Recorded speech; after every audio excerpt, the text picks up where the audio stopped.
mañana con el gran doctor, ginecólogo obstetra, don Leoncio Fuete. Bienvenido. ¿Cómo estamos, don Leoncio? Muchas gracias por la introducción, sí, Carolina. Qué lindo se ve de rosa y blanco. Me gusta ese color. Muchas gracias. Sí, porque nos aleja de este invierno también. Bueno, sí, a mí no me gustan los colores oscuros. Sí, mucho frío estos días después de la lluvia, ¿no? Sí, pero bueno, sí. Bueno, vamos a invitar a todos nuestros auditores y a quienes se están conectando a través de las redes sociales de Radio Paloma Talca y de la página Carolina Herrera Mora, donde la finalidad de estas intervenciones es netamente educar en temas tan importantes de la salud. Y hoy día de la salud femenina. Vamos a dejar con ustedes el número de teléfono, el WhatsApp, para que envíen audios al más 569-5178-4809. Más 569-5178-4809. Y también a través de la transmisión vamos a estar leyendo las consultas. Doctor, ¿quién es el doctor, digo yo? Doctor, cuando a las mujeres, a las niñitas, hoy día también desarrollan las niñas, pues doctor, no es como no. Yo siento que uno se notaba más niña, por ejemplo, hasta los 13, 14 años, pero hoy las niñas desarrollan como mucho más rápido. Y hay un tema con el crecimiento de las mujeres, doctor. ¿Es verdad que cuando llega el periodo menstrual la mujer hasta ahí crece? Muy interesante tema. Y este tema es muy importante porque es a la mamá la llamada a evaluar y a consultar precoz frente a este problema. Yo quiero hacer un paralelo porque la semana pasada hablamos del climaterio, ahora nos vamos a ir al otro extremo de la vida. Los ginecólogos nos preocupamos de la salud de la mujer a lo largo de todo su ciclo vital. La respuesta a la pregunta es sí, eso es efectivo. No es que dejen de crecer, crece muy poco. Y yo quisiera hacer como una línea del tiempo en el desarrollo de la mujer, de las niñitas. La primera tema es que la mujer en general le llega a la primera regla alrededor de los 11, 12 años. Pero ese fenómeno, que es la primera regla denominada menarquia, comienza muchos años antes. Lo primero que le pasa a una niñita, cuando va a empezar su etapa de desarrollo, empieza a transpirar con olor de adulto. Y a la mamá le tiene que llamar la atención si la niñita tiene 5 o 6 años y ya tiene olor a transpiración. Poco tiempo después aparece lo que se denomina el botón mamario, un pequeño nodulito que puede ser bilateral o unilateral al nivel de la mama, que es doloroso y que cuando se toca se palpa como una lentejita. Poco tiempo después aparece el vello pubiano. Y después de la aparición del vello pubiano ya aparece la regla. Eso está determinado porque empieza a madurar el sistema genital y lo que hacen las hormonas femeninas es que aparecen cuando llega la regla, es que cierra el cartílago de crecimiento. Por lo tanto, en general, las niñitas crecen alrededor de 4 a 5 centímetros más después que les llega la primera regla. Por eso dices tú que las niñitas están más grandes, porque con el desarrollo, con la mejor alimentación, la edad de la menarquia, que es la edad de la primera regla, se ha ido adelantando. Hace muchos años la primera regla llegaba a 12, 13, 14 años. Hoy día las niñitas están teniendo la primera regla alrededor de los 10, 11 años. Claro. Ahora, desde que te acabo de decir, ¿por qué es tan importante esto? Porque desde que aparece la primera sintomatología, que es olor a transpiración y botón mamario, se supone que le va a llegar la regla 2 años después. Por lo tanto, vemos que el botón mamario es a los 8, 9 años, se supone que le va a llegar la regla alrededor de los 11, 12 años. Y eso sería más o menos normal. Por lo tanto, si una mamá siente que la niñita tiene botón mamario a los 4 años, tiene transpiración, olor a adulto de transpiración alrededor de los 6 años, se supone que le debería llegar la regla alrededor de los 8 o 9 años, y eso es anormal. Eso significa un desarrollo puberal más adelantado o desarrollo puberal precoz, y lo que lo va a lograr a esa niñita es que no crezca más. Esto, y el objetivo más, o sea, el hecho clínico más interesante, que son esas niñitas que son chiquititas, son las más grandes cuando están en kinder, cuando están en primero básico, pero son las más chiquititas cuando ya están después en octavos. No le puedo creer, doctor, al revés. Sí, porque, bueno, lo que pasa es que la mujer crece en la etapa del desarrollo. Después que llega la primera regla, ya casi, como lo dijimos, ya casi no No crece. crece. Entonces, como tienen el desarrollo puberal adelantado, cuando son muy chiquititas, crecen mucho y se separan de sus mismos pares. Ya. Pero cuando ya les llega la regla, no crecen más allá de 4 o 5 centímetros. Y aquella niñita que tuvo la regla más tardíamente, evidentemente va a crecer más tardíamente y va a llegar a mayor altura. Doctor, pero yo he escuchado a muchas mamitas que dicen que, por ejemplo, sus niñitas van a tratamiento para retrasar la Bueno. regla para el crecimiento. ¿Cómo se debe hacer esto? ¿Cuándo es efectivo esto? Mira, perfecto, muy interesante. Mira, lo primero, ya el comentario es que las mamás deben consultar si ven que su niñita tiene olor a transpiración de adulto o botón mamario en forma muy precoz, alrededor de los 5, 6, 7 años. Y ahí consultar y el médico decidirá si ese desarrollo puberal es idiopático o es secundario a algo. Hoy día hay una cantidad de alimentos que tienen sustancias que son similares a las hormonas que pueden hacer que se desarrolle en forma por la alimentación. Claro. La grasa corporal participa en el metabolismo de las hormonas, por lo tanto, aquellas niñitas que son más bien de sobrepeso también tienden a desarrollarse más precoz. Por lo tanto, el doctor tendrá que evaluar cómo está desde el punto de vista metabólico, cómo está desde el punto de vista de su alimentación, y si llega un diagnóstico en que esa niñita tiene una pubertad precoz idiopática, evidentemente requiere tratamiento con hormonas que logran frenar el sistema genital para que las niñitas puedan postergar la aparición de su primera regla o menarquia un tiempo posible, que decidirá el médico de acuerdo a los exámenes que toma. Hay algunos exámenes muy importantes. Uno de los más importantes, evidentemente, medir los niveles de hormonas femeninas, pero hay un examen muy importante que es la radiografía de mano. Eso le iba a preguntar, porque a los hombres se les toma radiografía de la manito. Se debe tomar la radiografía de la mano que no ocupa. O sea, si es diestra, se debe tomar la radiografía de la mano izquierda. Acabamos de decir que las hormonas femeninas cierran el cartílago de crecimiento, por lo tanto los huesos tienen mayor edad ósea que la que corresponde a la edad cronológica. Entonces, si hay una diferencia en general mayor de 2 años entre la edad ósea y la edad cronológica, hay una evidencia que hay evidentemente un estímulo hormonal y probablemente sea sugerente de frenar o iniciar terapia para evitar el desarrollo de los caracteres sexuales secundarios y postergar lo más que se pueda la regla.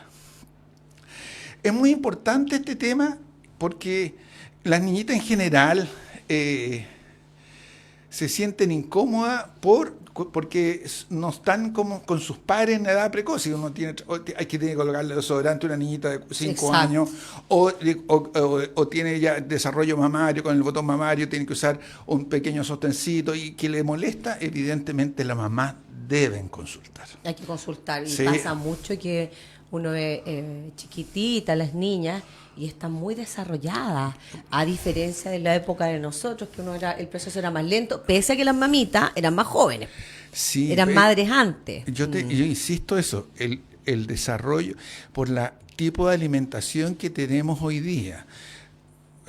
Hoy día hay mayor problema de peso que cuando nosotros éramos jóvenes. ¿No? Quiero decir que antes la población de este país no tenía tanto sobrepeso, era bastante más delgada. Con la alimentación, al desarrollar una cantidad de grasa corporal, que ya lo expliqué recién, la grasa participa en el metabolismo de las hormonas femeninas, hace que evidentemente tenga desarrollo puberal más precoz, pero ese desarrollo puberal es secundario a algo, a alimentación, al sobrepeso, etcétera. Doctor, y también pasa mucho que las niñitas, cuando las mamitas ya las llevan a su consulta, los padres, ¿cierto?, llevan a las niñas a sus primeras consultas cuando llega su periodo menstrual, su regla, como le decimos todos, se encuentran con niñas que tienen ovarios poliquísticos. ¿Por qué pasa eso, doctor? Muy interesante. El ovario poliquístico es una enfermedad que es un síndrome. El síndrome significa una serie de alteraciones. En general, el ovario poliquístico hay un antecedente genético. Se caracteriza por aumento de peso, obesidad central, aumento del vello corporal, fundamentalmente a nivel del vello hormonal, que es el bigote, el bozo y la línea media del cuerpo. Se les puede caer un poco el pelo y además ausencia o mucha irregularidad menstrual, y en los ovarios se ven que estos ovarios a la ecografía están muy llenos de quiste. ¿Qué es lo que pasa? Que todos los meses empiezan a desarrollar folículos y no maduran y por lo tanto quedan ahí. Entonces el otro mes crecen y el ovario se empieza a llenar de quiste. Y esto determina alteraciones hormonales que llevan a todas estas modificaciones que acabo de explicar, que es aumento del vello corporal, aumento de la seborrea, la grasitud del pelo, aumento del peso corporal e irregularidad o ausencia de la regla.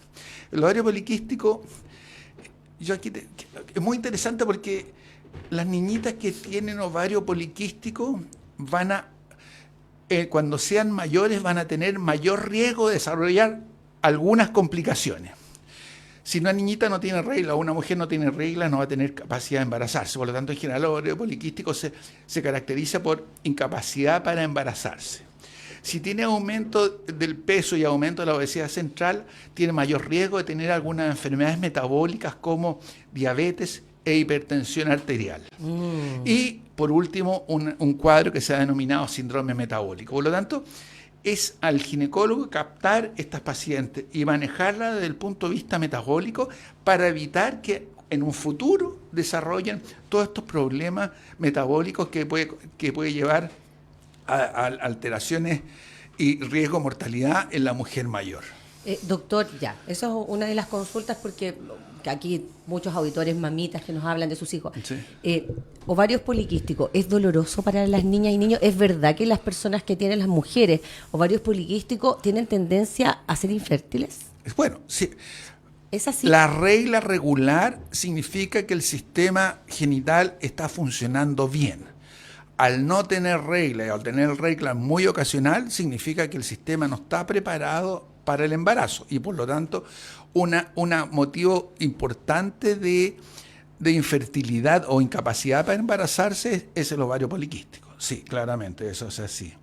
El ovario poliquístico, como decía, es un síndrome con muchas sintomatologías y modificaciones que llevan a infertilidad y a enfermedades metabólicas en la mujer mayor.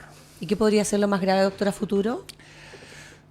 Bueno, que desarrollen infertilidad, que desarrollen hipertensión, que desarrollen diabetes, que desarrollen un ¿cáncer? cuadro. También se relaciona con el cáncer, fundamentalmente con el cáncer de endometrio, que es un cáncer hormonodependiente. Entonces, las mujeres que tienen ovario poliquístico no la pasan bien durante su vida. Son aquellas niñitas que tienen alguna en la juventud, un poquito más de pelo en la cara, tienen que depilarse más, se les cae un poquito más el pelo, son un poquito más con mayor cintura, después en la vida les cuesta embarazarse, después mayor en la vida aparece la hipertensión, después aparece la diabetes, o junto uno u otro, y después aparece el cáncer de endometrio. Eso es lo que se ha denominado el cuadro determinado desde el punto de vista genético, que hay algunas evidencias que esas mujeres o esas personas vendrían genéticamente determinadas desde el momento de la concepción. Se habla mucho de la determinación de las genéticas de las enfermedades durante la concepción, de las enfermedades del adulto. Así que yo creo que desde el punto de vista yo quiero tocarte ese tema porque me parece interesante. Hay que diferenciar dolores de regla de síndrome ovario poliquístico. El dolor de regla se denomina dismenorrea y puede ser absolutamente normal durante la vida de la niñita joven y la adolescente. Eso está determinado. El dolor de regla, lo que son contracciones del útero, son los mismos dolores que tiene la mujer durante el parto. ¿Qué ocurre? Durante la regla el útero se llena de sangre y como el orificio cervical es muy estrecho, el útero se contrae para expulsar la sangre y por lo tanto duele. Lo que ocurre que son contracciones del útero durante el periodo menstrual y eso es lo que duele. El mejor manejo del dolor menstrual, evidentemente tiene que consultar la mamá con la niñita porque además puede haber detrás otra otra causa de dolor menstrual, que es una patología que cada día aumenta más, que es la endometriosis. La endometriosis es otra enfermedad que determina incapacidad para embarazarse, cuya sintomatología es dolor menstrual, que es progresivo, es decir, que duele cada vez más y duele más días. Las reglas empiezan a ser cada vez más abundantes porque sangra más y sangra más días y después empieza a tener dolor con la actividad sexual, y lo que provoca eso también es incapacidad para embarazarse. Es muy interesante esto y hoy día nos pasamos a otro tema. Hoy día las mujeres están teniendo hijos muy tardíamente, sobre los 32, sobre los 35 años. Y eso es porque las mujeres hoy día han privilegiado su desarrollo personal. Estudian, desarrollan su el actividad. Empoderamiento, claro, femenino. Desarrollan, sacan su profesión, se desarrollan profesionalmente y han postergado la maternidad. Y ocurre que empiezan a tener hijos después de los 32, después de los 35 años o incluso después de los 38 años, y eso puede traer problemas para estar embarazada. ¿Cuáles son los problemas? Evidentemente que no se puede embarazar, porque a mayor edad hay mayor probabilidad de tener enfermedades metabólicas como diabetes, como hipertensión. En el transcurso de la vida, como lo dijimos en la conversación de la semana pasada, a las mujeres van gastando sus folículos y puede que cuando queda embarazarse a los 38, 40 años ya no le queden folículos, claro, y por lo tanto ya no se puede embarazar. Por lo tanto, hoy día hay una tendencia muy importante a conservar folículos. A la mujer joven para que pueda desarrollarse profesionalmente y no tener ese problema que cuando desee embarazarse, cuando sea mayor, ya no tenga folículos, se hacen mediante tratamiento hormonal, se hace que ovule muchos, se aspiran esos folículos y esos folículos se guardan muchos años. Entonces, cuando ella tenga 40, 42 años y quiera embarazarse, se ocupan esos folículos. ¿Por qué es tan importante? Porque con la edad los folículos se van gastando, pero además las alteraciones, la mayor riesgo de malformaciones, de aborto, de alteraciones cromosómicas que están relacionados con la edad de la mujer. Entonces, una mujer que tiene 40 años tiene mayor riesgo de tener aborto, tiene mayor riesgo de tener pérdida, tiene mayor riesgo de tener niños con alteraciones cromosómicas que cuando tenía 24. Exacto. Pero si yo me saco los óvulos a los 24 y los guardo a los 40, esos óvulos tienen el mismo riesgo que cuando esa mujer tenía 24, 25, 26 años. Esto es un procedimiento que cada día se está haciendo más, porque las mujeres están cada día más empoderadas, cada día desarrollándose más como personas y están postergando su natalidad hasta edades mayores en la vida.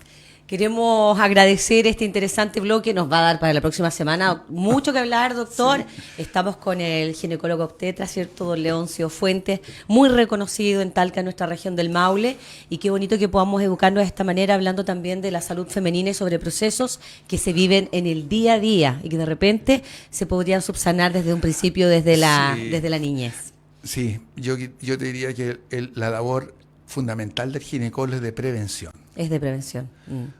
Queremos agradecerle, doctor, nos apremia el tiempo. Gracias por la invitación, un agrado tratar de educar a la audiencia. Ojalá que nos veamos la próxima semana. La próxima semana nos vemos, el próximo martes. Gracias. Con mucho más radiomedicina con el doctor Leoncio Fuentes. Chao, chao. Muchas gracias, chao, gracias.